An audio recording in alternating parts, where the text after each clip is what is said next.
മലബാറിന്റെ രുചി വൈവിധ്യങ്ങൾ വിളമ്പുന്ന പ്രമുഖ റെസ്റ്റോറന്റ് ഗ്രൂപ്പായ കോഴിക്കോട് സ്റ്റാറിന്റെ പുതിയ ബ്രാഞ്ച് അബുദാബി സിറ്റിയിൽ പ്രവർത്തനം ആരംഭിച്ചു.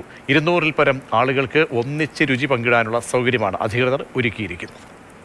അബുദാബി അൽ വഹദ മാളിന് സമീപം മുറൂർ റോഡ് സുൽത്താൻ ബിൽഡിംഗിലാണ് യുഎയിലെ 10ാമത്തെ ബ്രാഞ്ച് കോഴിക്കോട് സ്റ്റാർ റെസ്റ്റോറന്റ് പ്രവർത്തനം ആരംഭിച്ചത്. അബുദാബിയിലെ 2ാമത്തെ ബ്രാഞ്ചും കൂടിയാണിത്. പുതിയ ബ്രാഞ്ചിന്റെ ഉദ്ഘാടനം സയ്യിദ് ഇബ്രാഹിം ഖലീൽ അൽ ബുഖാരി തങ്ങൾ, EK അബൂബക്കർ ഹാജി എന്നിവർ ചേർന്ന് നിർവഹിച്ചു. സാമൂഹിക സാംസ്കാരിക രംഗത്തെ നിരവധി പേർ ഉദ്ഘാടന പരിപാടിയിൽ ഭാഗമായി. പാർട്ടി ഹാൾ ഉൾപ്പെടെ വിപുലമായ സൗകര്യങ്ങളാണ് ഒരുക്കിയിട്ടുള്ളത്. കസ്റ്റമേഴ്സിനായിട്ട് 200ഓളം സീറ്റ് ഒരു പാർട്ടി ഹാളായിട്ടും ഉള്ള എല്ലാ സൗകര്യങ്ങളും ഇവിടെ ഒരുക്കിയിട്ടുണ്ട്. നല്ല ഫ്രഷ് ആയിട്ടുള്ള ഭക്ഷണം നല്ല വിലക്ക് ആളുകളിലേക്ക് എത്തിക്കുക എന്നതാണ് കോഴിക്കോട് സ്റ്റാറിന്റെ ഏറ്റവും വലിയ ലക്ഷ്യം തന്നെ. റമദാൻ പ്രമാണിച്ച രുചി വൈവിധ്യങ്ങളുമായി റമദാൻ കിറ്റ് ഉൾപ്പെടെയുള്ള ഇഫ്താർ വിഭവങ്ങളും രാത്രിയിൽ സ്പെഷ്യൽ സുഹൂറുമെല്ലാം ഒരുക്കിയിട്ടുണ്ട്. യുഎയിൽ കൂടുതൽ ബ്രാഞ്ചുകൾ വരും ദിനങ്ങളിൽ ആരംഭിക്കുമെന്നും മാനേജ്മെന്റ് അറിയിച്ചു. Mathrubhumi news, Abu Dhabi.